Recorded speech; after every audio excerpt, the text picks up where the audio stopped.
What's up, everyone? Happy Friday. I'm Faith Suggs, and welcome to the Huddle. Every Friday, we leave our regular lives to enter the Huddle, a space known for challenging yourself and navigating the adversity life throws at us. Stories are built here in the Huddle, and every Friday morning at 10:04 a.m. Eastern, we will bring someone new to share their story and push through topics that encourage us to grow.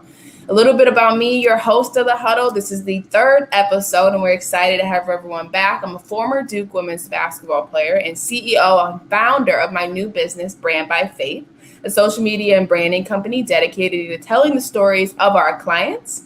I also work with student athletes within this new space we call Name, Image, Likeness, NIL, with Huron Media Co. as their brand development director, to work with student athletes to help them understand their worth and navigating deals between agencies, brands, and companies. So exciting stuff. We are here on E360 TV, which we can't do anything without them. So we're so thankful for E360 TV if you're joining us.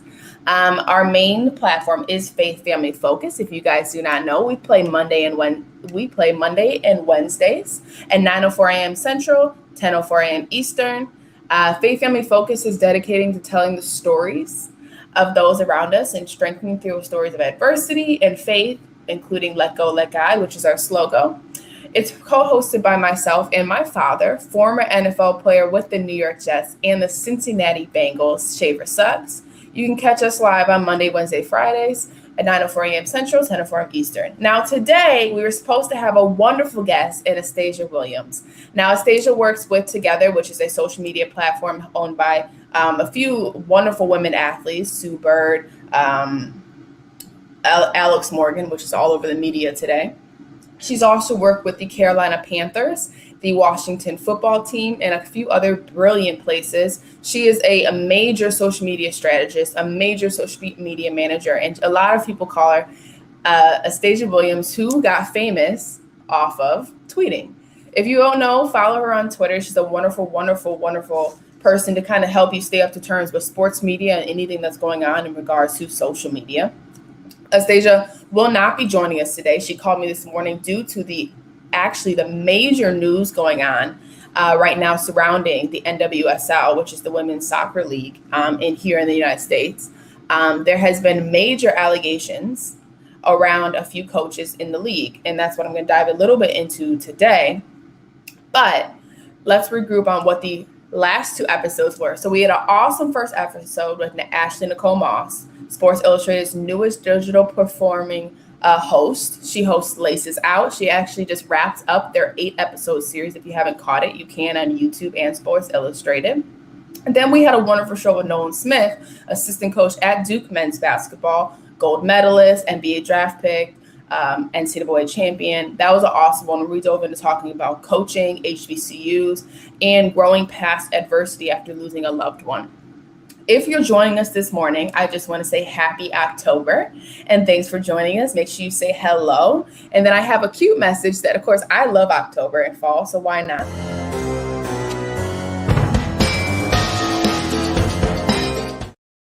So it's a wonderful new month. I hope everyone's setting their goals like I have. A few of my goals is to continue to do the Huddle here and enjoy and try to bring great guests to you guys. We've already have a great set the last 2 weeks, and then Anastasia Williams will join us next week. But today I'm going to dive into with my father. He's going to join us, Schaefer Suggs, like I said, our co-host for Faith Family Focus. And he's going to jump on today to talk a little bit with me about everything that's going on around soccer, everything that's going on with the WNBA, which you guys better be tuned into the playoffs. Chicago Sky versus the Connecticut Sun, and the Phoenix Mercury versus the Las Vegas Aces, which is crazy because they're stacked if you guys haven't seen them. But we're going to dive a little bit into that stuff. And then we're also going to talk into something that I wanted to talk with Anastasia about when she hopped out today, and we'll dive into it next Friday when she joins us. But we're going to talk about this thing called imposter syndrome. And imposter syndrome in college athletics and in the workplace, but mostly when you become a college athlete and you're trying to navigate, the space of playing and not playing and all the stuff that comes with it. How you navigate your mental space and staying positive within those moments of growth, especially your first 2 years of college. So we're going to take a quick commercial. And then after that, I'm going to bring Schaefer on. He's going to dive a little bit into everything going on with, the news and kind of just talk a little bit about all the fun stuff. But before we dive into that, I want to give you guys a quick rundown, everything going on with NWSL, which is the National Women's Soccer League. As of yesterday, Paul Riley, North Carolina Courage head coach, was fired due to sexual misconduct allegations by several players in the league. He's the third coach in the NWSL to get fired for these sexual misconduct allegations. Again, that his name is Paul Riley. Women in soccer have now uproared, and multiple media platforms are covering this. That's actually why we couldn't have a Stacey Williams on today, because her boss is Alex Morgan. And Alex, of course, is at the lead of us as with the players union and all the stuff going on over the Women's Soccer League. They have to address this. So we lost Stacey today due to all this news. But I feel like I would be doing this show an injustice and this platform an injustice without talking about something this major that's happening to women and women athletes on a continuous routine and habit. You know, we saw a terrible experience going on with USA Gymnastics, and now we're transitioning over to National Women's Soccer League, and we're watching the same exact thing happen, where men in power are performing inappropriately and abusing the power that they're given as coaches, as trainers, as presidents, as commissioners. The commissioner said that everyone can come forward and speak forward. However, I am told that this is I'm thinking there's multiple allegations against this man, and they were ignored. And so what I'm worried about, and I want to make sure everyone's following along with all of this in the media, is that women's sports in general is under fire right now, because we're seeing is continuous habit and this habitual misconduct continuously pop up in the women's sports, in the women's arena. And we have to do better. Now, do I have a solution to this? I don't know. Do we need to hire people with more background checks and respect for the sport and respect for women and honestly human decency? Yes, 100%.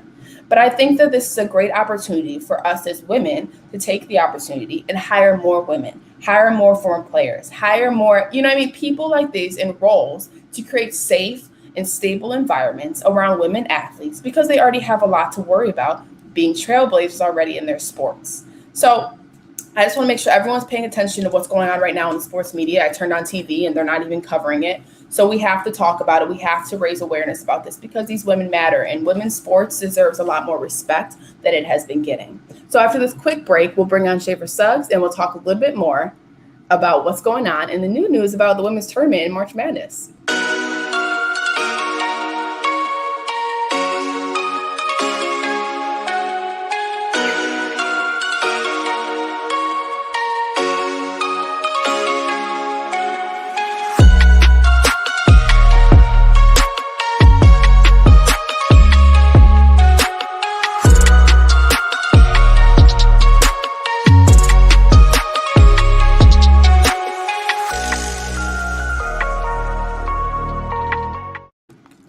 Schaefer Suggs, how are you? Are you with us this morning?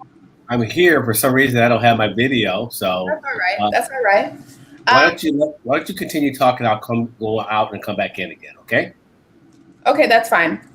Cool. So with the news going on right now with around March Madness in the women's tournament, we have learned on Wednesday, as of this week, that March Madness is officially going to be a women's tournament brand. Now, for those of you who know, I didn't know. Actually, I was playing in the tournament and had no idea that we weren't March Madness. The men are the only sport within NCAA that's allows you to trademark March Madness, right? Because it's a tournament and they brand it, and it's in the swag bags, on the t-shirts, on the tickets, everything is, right? It's a multi-million-dollar tournament, and it's March Madness. The women were not allowed to have that brand. The women were not allowed to have that label, which is March Madness. And for all these years, I had no idea. And I talked to multiple athletes, actually, and they had no idea. And it's very interesting that we weren't paying attention as women in the sport and the women who are observing it, because I think that we were accustomed and used to the bare minimum. We were accustomed and used to the standard being as low as it was for women's sports and women. I mean, we saw and had multiple conversations last year, but with Faith Family Focus, about the tournament and the unfair equality and inequality between the weight rooms and the salaries and the viewership. But at the end of the day, on time again, we have proven since last tournament and to this year's WNBA playoffs that the viewership is up. The participation is up. People want to watch women's basketball. And what we're seeing is when you put women's basketball and women's sports on TV, when you put it on ESPN, when you put it on ESPN2, when you put it on CBS, people watch, right? Young women watch, young men watch. When you put it in their face and you provide visibility to these sports and to these opportunities, people watch and the viewership goes up and it just makes more sense. Now, a lot of the criticism surrounding this game is that there's not enough money being generated from the game to put money in it, right? And that's another thing that we've been discussing. Multiple NBA players have criticized the push for more women's sports on TV. Draymond Green has talked about this on multiple occasions. But what we're learning is that the more you put women on TV, the more the viewership goes up and the more you can invest. And that's the biggest thing. If you want things to grow, if you want them to continue to raise you money, to raise you profit, you have to put them out there for people to invest in. And that's another thing. Sell the jerseys in the arenas, right? Sell the jerseys online. Do this stuff to raise awareness around these women's basketball players. Because stuff like this on Wednesday, when we learned that March Madness is just becoming a thing for women's sports, and we had no idea, right? That we weren't really aware of the fact that the NCAA was getting away with this inequality for so long. We lose the fact that we had no idea, right? We were so used to the bare minimum, the below standard, that we didn't even pay attention to the fact that a multi-million-dollar opportunity to brand something, you know what I mean? It's extremely unfortunate. And another thing is, if you want women to raise more money for you, why not, as an organization, NCAA, put them on TV and provide them with the same opportunity the men get? Now, I know millions of people watch the men, but I'm telling you right now, millions of people want to watch women as well. The game is the game. Mind you, the two are different. But when you invest March Madness, when you invest the branding into the women's game, you have opportunity to boost more viewership, boost more opportunities for these young women. And why not? What do you lose by giving March Madness to the women as well from the very beginning? And that is a great question that I struggle with for hours and hours and hours. And now it looks like we have Schaefer Suggs joining us. So here, let me shoot him right on. Good morning, Dad. How are you? Hi, sorry about that. So why don't you bring me into the topic again? I was excited when you asked me to come on the show last minute, and what a great topic to cover. So bring me up to speed, and this is going to be exciting. Yeah, so on Wednesday, the NCAA announced that March Madness will officially now be used for the women's tournament in branding and promotion, which I didn't even know was a thing that we weren't allowed to have on the women's side. But then again, why would I know that when I was playing? I was just playing. I wasn't paying attention to the March Madness branding. But as I look back, I noticed that when the men played, March Madness was everywhere. It was on the T-shirts. It was on the swag bags. It was on, the Jumbotrons. It was on the tickets. And my question for my viewers, Dad, and the one thing I was struggling with is, what did the NCAA lose by not giving women March Madness? Why did, from the very beginning, did we not put women in March Madness? It seems extremely like there's no answer they can give us other than the fact that there is some major issues and discrepancies between gender equality. Well, we spent a lot of time on this show. We've spent a lot of time over this past year talking about gender inequality. The good thing is that it's happening, finally. Why it hasn't happened, why it didn't happen, I mean, that's the $1 million question, right? So and I'm not saying let's not talk about why it didn't happen, because we know why. Okay? Yeah. Not enough women in power, not enough women in positions to make the right decisions. But what I do see is we're making huge strides, especially this year. Goes back to the show that we did with Ashley. We're bringing the focus and attention on the workout rooms and the equipment and the disparity, the inequity with what was available. It was unbelievable. So believe me, you know what? We're working. We as a society is working extremely hard to address, but we got to continue to push the envelope, and that's why I'm so happy that you brought this to your show. Because we've got to continue. Because a lot of it, because it is women's sports, don't even know that this is happening. Yeah, and that's kind of what I just talked about, in the sense that when we didn't know what was happening because there's no visibility to. Right. I mean, we put women's basketball on TV during the tournament, but we don't put it on TV like we put the men's tournament on TV. And why should we, when March Madness is such a $1 million brand on the men's side, and women don't have that brand, they don't have that label, they don't have the amount of investment that the men's game has.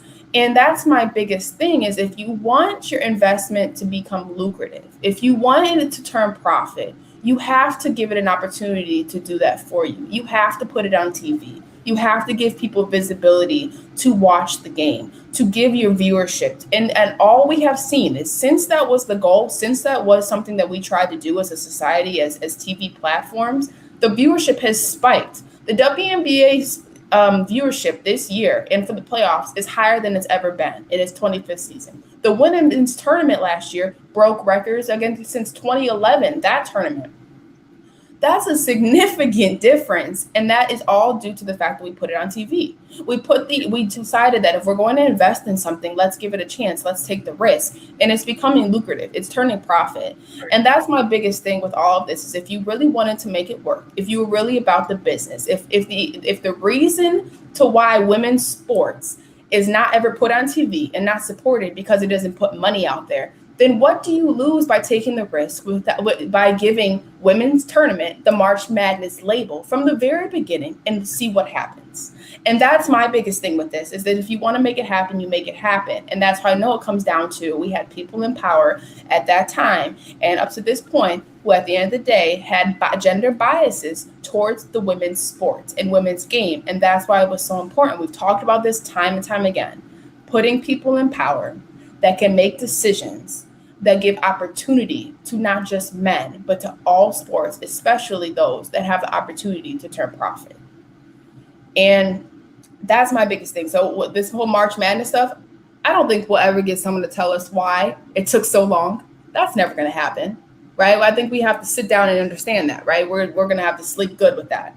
But it's now seeing, and this is something that I'm glad it kind of exposed, the bare minimum and the standard is so low for women's sports that we have to celebrate finally getting the tournament to be March Madness. And that, I think, I'm happy is visible to all these people, so they understand and they can now see the inequality that we've been talking about on Faith Family Focus. You know? So your passion in your enthusiasm around this is so apparent. The question that I need to ask you is, we have went through a whole year of inequities, Yep. Social injustice, and how do we continue? And so I'm gonna go back specifically with women, Yep. women in power, women in sports. How do we continue bringing this awareness? Whose responsibility, other than young, aspiring people like yourself, young, beautiful women, articulate women of color, continuing to bring the narrative to, okay, how do we bring this message to the audience that don't want to hear it? Well, that's the thing. I think that one of the biggest things that I'm starting to shift within messaging for those who are oppressed or not represented as well, which is women and people of color, and especially women of color. The biggest thing I'm seeing is now the message is no longer for those who don't want to listen. The message is for those who had no idea. Okay. They weren't educated on that this education. Okay, I like that. Major level was happening. And I think that is why we're seeing the viewership boost by us just pushing it in their face, right? Here, check out these soccer games. Check out the women's tournament. Check out the WNBA games that are record-breaking. Diana Taurasi, 37 points on 25 minutes and 13 shots last night. Right. Put that in their face, right? NBA players going to the game, football players going to the game, right? Athletes get it. We get it. right? We respect sports. We respect no matter who's playing. We respect sports because we know these are elite athletes. But it's the people that just don't know. The people don't understand that there is a gender discrepancy happening within sports. That to me is the people that are gold for us. Those are the people that we should be turning the message to. Those are the ones we should be reaching out to so they can speak up. So they can give their opinion. They can give their support. And that's why I think viewership is up. I saw this. I actually was going to talk about this with Astasia when she joined today, and this message came out. It was a top Twitter person. He says, if you're a man who loves to watch NBA basketball, but you don't like to watch WNBA basketball, are you a sexist? Or is the preference rooted in sexism? By the way, I watched the WNBA. By the way, I watched WNBA. Now, when you first read that, you're like, okay, he maybe has a point, right? He maybe, I mean, it's not that he hates women. He just prefers to watch NBA or WNBA. But here's the issue, Dad. And these are the type of people you were just talking about. Do we talk to the people who don't want to listen? No, we don't talk to him because he doesn't get the bigger picture. The bigger picture is if you want to support and level the playing field, if you want to give opportunity to women to create the game that you want to see, or other young women want to see, you support, right? You provide respect. You can't watch the NBA and then watch the WNBA and think you're going to get the same thing. It's not at all what it is. The women's game is different than the men's game, right? And it goes back to this, Dad, and we can talk about this because you're going to give a good perspective as a man. Gino Ariema, years ago, and multiple men co-signed him, said that he wanted to lower the rim to 9 feet in the women's game so that dunking was more easy for women and more people would want to watch the game. So Gino Ariema is the longtime famous coach for the UConn, right? Yes, the Huskies. He said this, right? And he's a celebrated coach within women's basketball, right? He's coached amazing WNBA players and pros and college athletes. Now, that goes back to the topic, right? The respect for the women's game as it is where we struggle. People want to make the women's game their game. And that's not possible. That's not what we're here for, right? The women's game is beautiful the way the women's game is, right? Women play more strategically, right? More fundamentally sound. But now we're starting to see young women dunk. We're starting to see young women do this and that. And the girls now are 10 times different than when Candace first came in the league, when Diana first came in the league.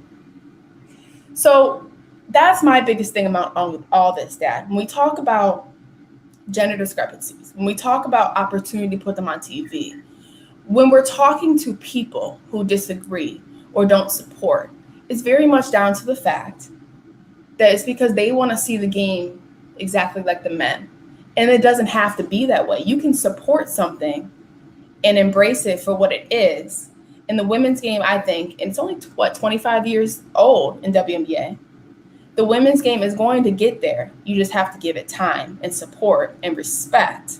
And that's what I'm excited to see. Because now, I mean, these 6-footers are dunking, Dad. How many girls did dunk when I was playing? Yeah, you know? It's equally exciting, but different game. It's a different game. And equally exciting. And that's why people ask me about coaching. And I said, I probably will never. If I had to go back to coach again and I had to choose between coaching women and coaching boys or girls, I would coach girls. Yeah. Obviously, my experience with you and Jordan and the girls that I saw grow from a teenager to young women, I saw what it did for them and saw how they grew within the game. But I also saw some of the athletic moves from these girls that I remember making moves that you would get called for a Euro step or a spin move. They would call you for travel because women should not make that move. So that's the part of the game that I'm watching. I'm watching this game, women's game, just kind of evolve into, there are more women doing very similar things, but different things than the men, but equally as exciting. Right. And I have a question for you as a man who spent a lot of your time within the women's game, within women's basketball, coaching young women. Do you think that and this is not a feminist comment, it's not a way to put down men, but do you think that men belong in the women's game as much as they do in terms of coaching, head coaching, refereeing? Because we go back to that, because a lot of women referee don't call it the travel, right? But if we go back to that, we go back to presidents, because the president of the NCAA on the women's side, the WNBA commissioners, do these all have to be roles for women? Are we supposed to be giving these roles to women? And I talk to you about this all the time, right? I played for a male coach in high school, and then I played for a woman coach in college. And I had a wonderful experience preparing me for college under a male coach, but I very much enjoyed playing for a woman coach because it taught me how the women's game is significantly different, but not inferior. Does that make sense? And I think that one of the things when we put women in power, like the WNBA commissioner, or if we get more women head coaches who are successful, the Pat Summits, right? The Dawn Staleys, the Tina Thompsons, all the great ones right now. I feel like having those women in these positions as we're trying to make a stride upward for the game is the biggest benefit for us at all, because we have these voices and these people actually understanding what we're fighting for and providing great examples and allies to the game. And that to me, now I'm not saying men don't belong in the game, but I will say this, it's a lot harder for women to get into the men's game than it is for men to get into the women's game. Yeah. I don't know. I think it's important. Go ahead. To your point, I think it's important that men that are in the women's game that are coaching embrace the difference. Yeah. Also find the allies and continue to bring in. I mean, I learned a lot from talking to women coaches when they were recruiting you. I learned a lot about how to coach. Yeah. I learned a lot. I think it's important that, and that's because I was open to it. I didn't have anything to prove. You know, I had a level of success as an athlete. Yeah, I was about learning how to develop. And in order to develop, you have to learn how to connect. Yeah. And as a man in a women's sport, I mean, coaching women, you can't relate, you can't connect if you don't have the right lens. If you don't are willing to have the right lens, you're going to struggle. And thus you find there are men that have no business in roles where they're making decisions about where to put women, whether it's on the court or whether it's in the coaching staff or whether it's in the boardroom. You know, that's something that's got to. You know, I think Gino does a very good job of that. You know, and yeah, and that's a very good point, Jordan. What about the reverse? Women coaching men. You see that happening, but not as much. But in order for them to be successful, they still need to be able to connect. And unfortunately, they got to validate and they got to prove themselves a lot more than what a man has to do. And they still won't get the opportunity. Right. So that gets back to the disparity, the inequities that we got to continue to fight those battles. Right? Yeah, I agree with you 100%, Dad. There's one thing I want to point out about the differences between that. When men come to the women's side, they have to. No, they don't have to. Men come to the women's side, they don't have to change who they are. They can still be aggressive and strong and talk to the women. You think Gino cares that he's talking to girls? We've seen how Gino talks to the girls, and that's how he gets them to work so hard, right? Girls know what they're doing when they pick to go to UConn, right? They know they have to be mentally strong because he's a tough coach. Just like how Pat Summers was a tough coach. But when women go to the men's side, they do have to shed their feminine abilities, right? They have to continuously remind people, oh, no, I'm not a woman, right? I'm a coach. I can hang with the guys. I can do this. I can coach you. Respect me. Because we have to shed our feminine side for people to respect us in those spaces. And that's 100% true.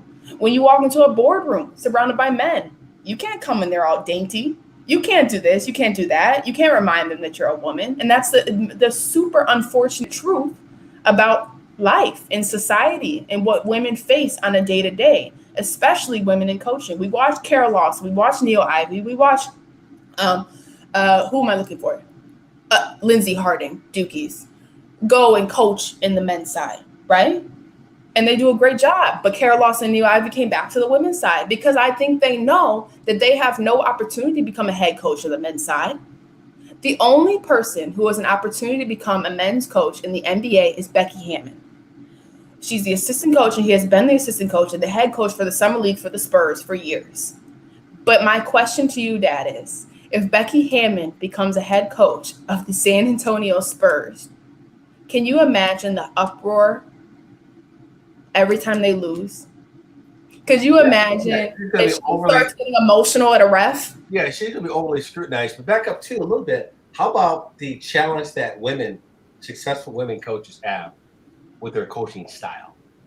Okay, yep. So when they coach, when they have the same level of intensity, when they have the same push, right? How they're overly criticized for abuse of players, where men have been doing this forever.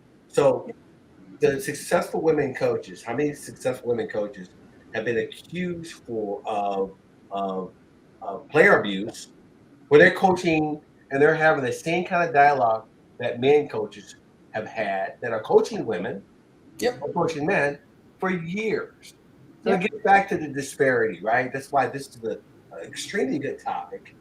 And that's why we got to continue to have discussions around it. Agreed. And I mean, I noticed that. Well, she's trying to coach like a man. Well, what kind of comment is that, right? Right, and that's a big thing as well, and that's also a big thing we're noticing in the older era of coaches, right? Coach P, Coach Vopel at Purdue, the coaches who, I mean, no one's ever accused Coach Tara at Stanford for abuse, but Coach Tara doesn't have that persona. She doesn't have that personality. She's not going to Pat Summitt you to death. She's not going to rip and run you. She's not. That's not her personality. But those coaches, and I promise you, Pat Summitt was still coaching to this day, and she was trying to coach the way she did between the ages of 25 and 30 when she was at her beginning stages, and she was just as tenacious. She would struggle, and I think that comes down to the new generation of athletes. Let's be completely honest with that, right? These kids are different. They are. They're extremely different. They're different. The parents are different. But it also comes down to the fact that we are encouraging women to be women now. And this is what, Dad, it's like you gotta play you know what I mean? You gotta play both sides of it, because now you're starting to see women are trying to become more, I am a woman and I'm still a boss. We watched with Arizona head coach, right? Breastfeeding in the locker room, just had a baby, took the team to the national championship, a boss, a mom, and a woman, right? We're trying now to tell these women, be everything, be transparent, be vulnerable with who you are. You don't have to be a man, right? And so now we're starting to see the scrutiny on both sides. But I think the beauty of the game right now is because we're seeing Dawn Staley, who is nowhere near, while she got style, is not as feminine as Elisa Leslie. But Dawn Staley is just as tenacious and boss-like, the way we're talking about, in her own way. And then you have the coach for Coach Barnes at Arizona, who's a woman, and she's tenacious. And she flicked off in the huddle, and everybody was upset about that. Why did she flick off in the huddle? Bobby Knight threw a chair. So we got all these things. I didn't know that. He threw a chair. We had the coach at Rutgers throwing balls at kids' heads. We had a male coach at Florida. You didn't see this. The abuse just came out. Was throwing balls at girl players, women players. Right. Male. I grew up in that era. Man, but do you understand what I'm saying? Is that women have to be this and that. They have to dot their I's and cross their T's. They got to be nice and they got to be tenacious. They got all these things they want to be, and it's all because the world keeps telling us, well, the women's game will be more important. The women's game will put on TV if you do this. If your coaches didn't do this. If the girls wore their hair like this. If this, right? That's always what the women's game is. It's always about appearance. And the men's game is never that. These guys come out with their hair crooked. I know we all saw how Cam Newton looks. It's all over the place. But the women's game has to always put up a front and be exactly where society needs to be, because that's the reason it's not popular. That's the reason. And it's interesting. It creates a very unique quality in women that I think in the long run um, is very positive. That they have to be adaptable, Yep. chameleon, Yep. transcendable. It gives them a more skill set that they have to come to the table with the ability to be able to be more things than what a man has to be. And I think in the long run, it gives them a lot more value down the road. We just got to Yeah. continue to push it. And Yep. like me being a young African American athlete, knowing growing up in the 60s and 70s, knowing that I had to bring a little bit more to the table, right? I had to prove myself a little bit more, right? Benefited me as I grew into a man, into corporate America, because it didn't change. I know that I need to be, I got to be adaptable. I got to be, that's a quality that is very unique. And I think women have had to have the ability to do that. I think in the long run, it's going to be a tremendous benefit for them, knowing that Yeah. they have to be multiple things versus what a man, which gives them a lot more. To me, it's a gift, and that's why you see this shift. Yeah, I agree with you. And this is the last thing I'm gonna say, and because I want to transition to this thing, but I will say this: the moment we stop trying to tell women all the things they need to do to make us watch the game instead of just watching the dang game, instead of turning the playoffs on, instead of investing our time and giving it an opportunity, if we could do that instead of trying to make up reasons why we don't want to watch, well, they can't dunk. Well, they can't do this. Well, they're too masculine. Well, they're LGBTQ. They're this. They're that. We don't like that. We don't want to see that. Man, stop giving us all these excuses. Watch the game. And if you don't physically like the game that you're watching, not the people, not this, not that, if you don't like the game, then don't watch it. Right. But don't make up excuses because you have this facade in front of you that women athletes are inferior because you think the NBA is better. Don't compare. You can't compare. Don't. Why do we always have to compare men and women? That's why God made us different, right? And that to me is that's my biggest thing. That's what we run into, right? Is when, well, I don't want to watch it because of this. Well, they can't dunk. Well, they need to lower the rim. Man, lower your rim. What if you could? What if you trained your whole life to shoot on 10 feet, and then people were telling you, well, you need to lower it because we don't like watching your game the way it Right, is. right. No, that's so you're gonna always have that, but this is awesome Mm-hmm. topic. You're gonna always have that, and having these types of topics and bringing this attention, we had to continue to do that. And again, I'm an ally. I've always been an ally, and I think it's a gift. I think women coaches have a tremendous gift, and you're gonna see more women coaching men in the next 10, 20 years that you could ever imagine. Yeah. Because of their ability to be transcendental, their ability Right. to adapt, their ability to understand, their ability to listen. Yep. At the end of the day, that's the beauty of it. That's why God made us different, but that's why we came to the Word. I mean, one provides one for the other. Now, I want to remind our guests, for those of you that tuned in late, we were supposed to have Anastasia Williams on, social media manager, strategist, genius on social media stuff. She was a mentor to me early on in my career when I started off doing social media work. She worked with the Panthers, then the Washington football team, and now she works with under Alex Morgan, Sue Bird, and a few other great athletes with Together, which is a top platform for women's sports and women awareness. Now, we will see her hopefully next week. Here she is.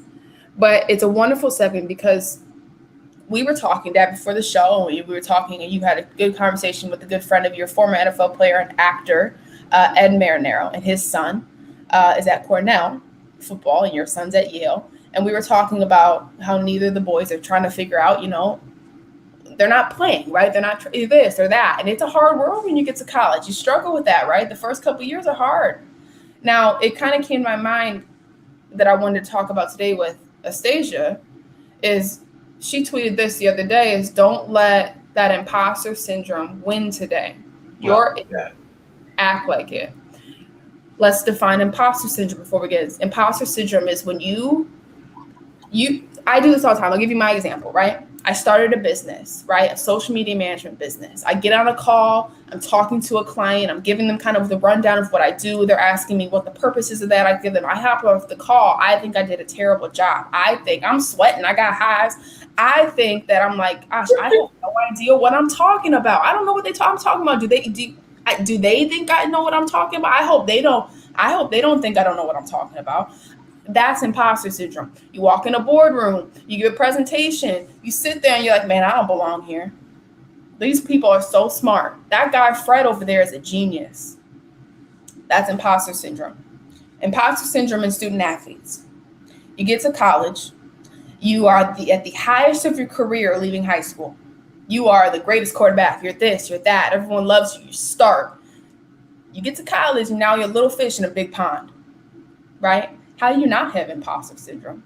How do you not have that feeling of, do I belong here? Is this something I want to do with my life? Am I even as good as I thought I was? How do you not have those thoughts, Dad? So give us a little rundown of what you guys talked about, and then we'll talk a little bit about how you can combat imposter syndrome in these settings. Well, from so many different perspectives, I'm so blessed to have him in my life. Ed Marinero, former NFL player, also went to Cornell, Heisman Trophy runner-up, and then an excellent actor that we had on the show.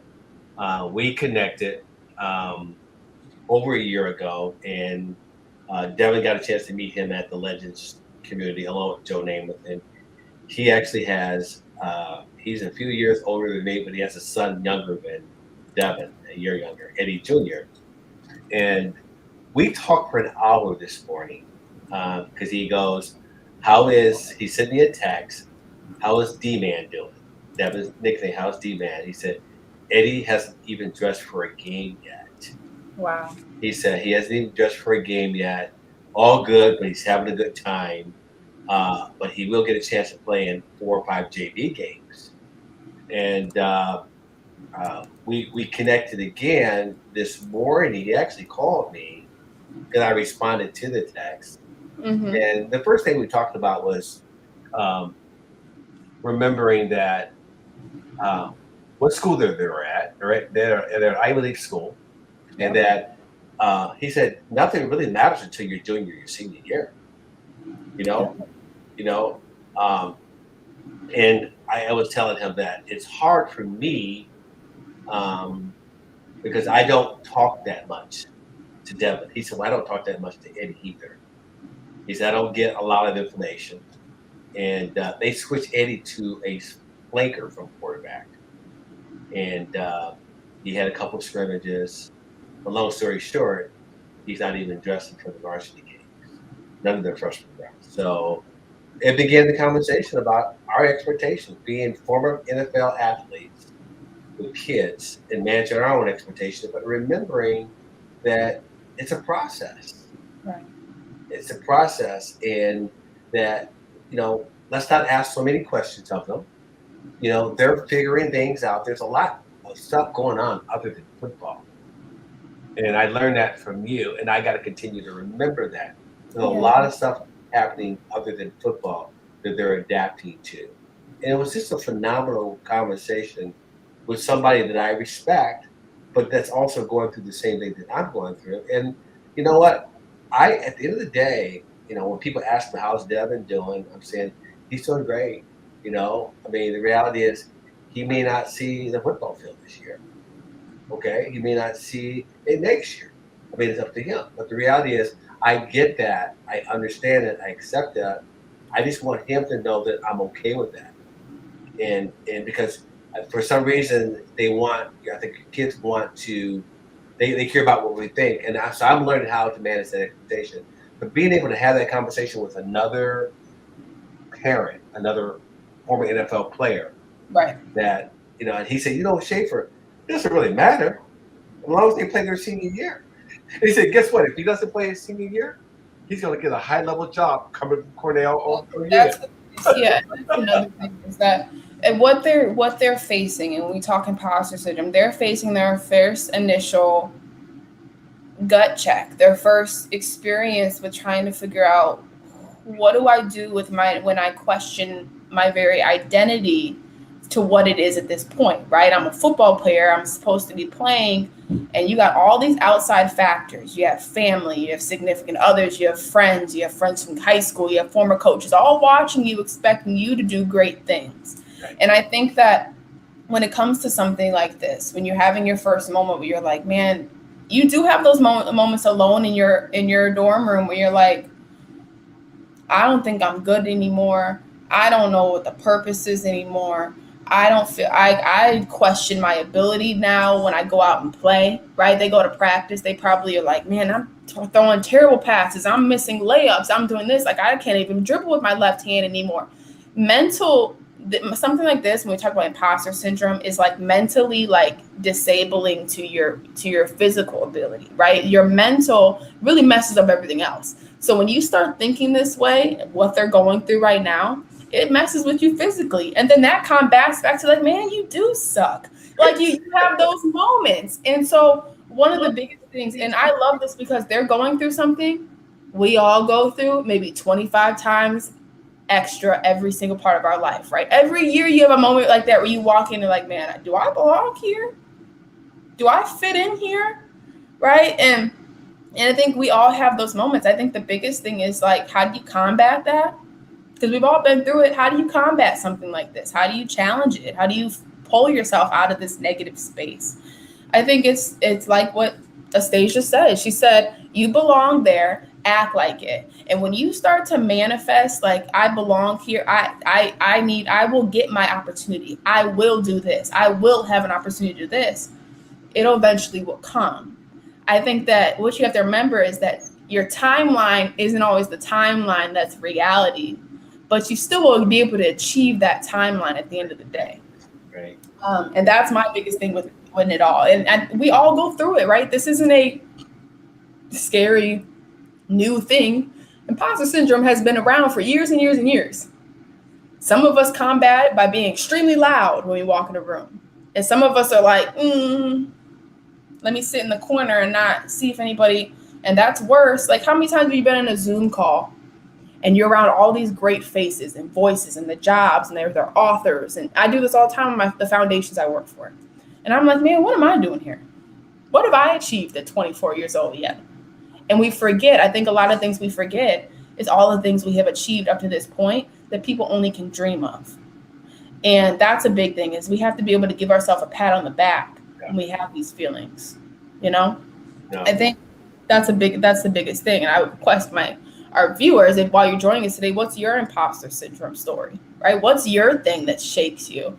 Jordan, if you're still watching, you have a great role right now with Disney Channel, right? Your first day on set yesterday. Dad, did you know that? I did not know that. Congratulations.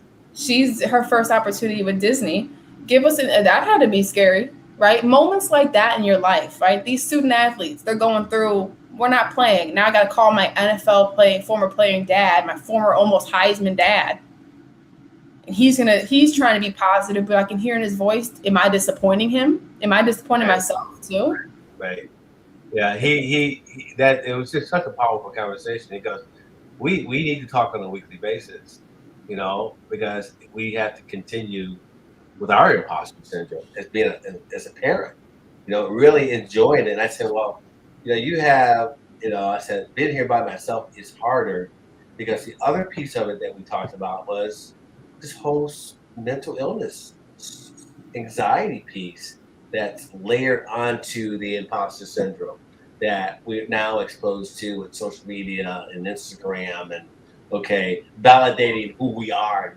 You know, it's all those different things that are layered on top of this that kids are going on. And as a parent, sometimes I think we feel a little helpless, and we don't want to be that parent to go, well, I didn't know.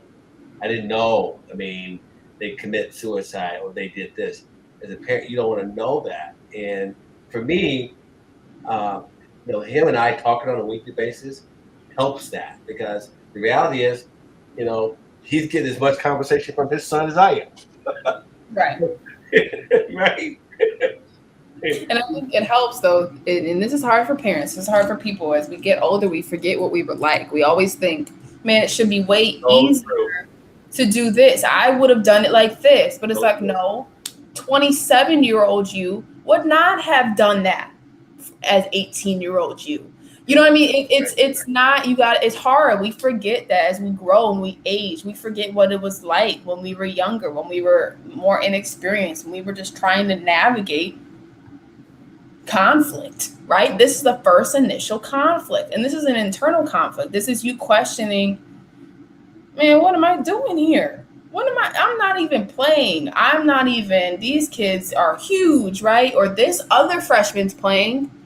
Then it must be me, right? You know what I mean? That's Right? always, if another freshman, one of my peers is playing, then it must be me. I must be the odd one out. Everybody knows it.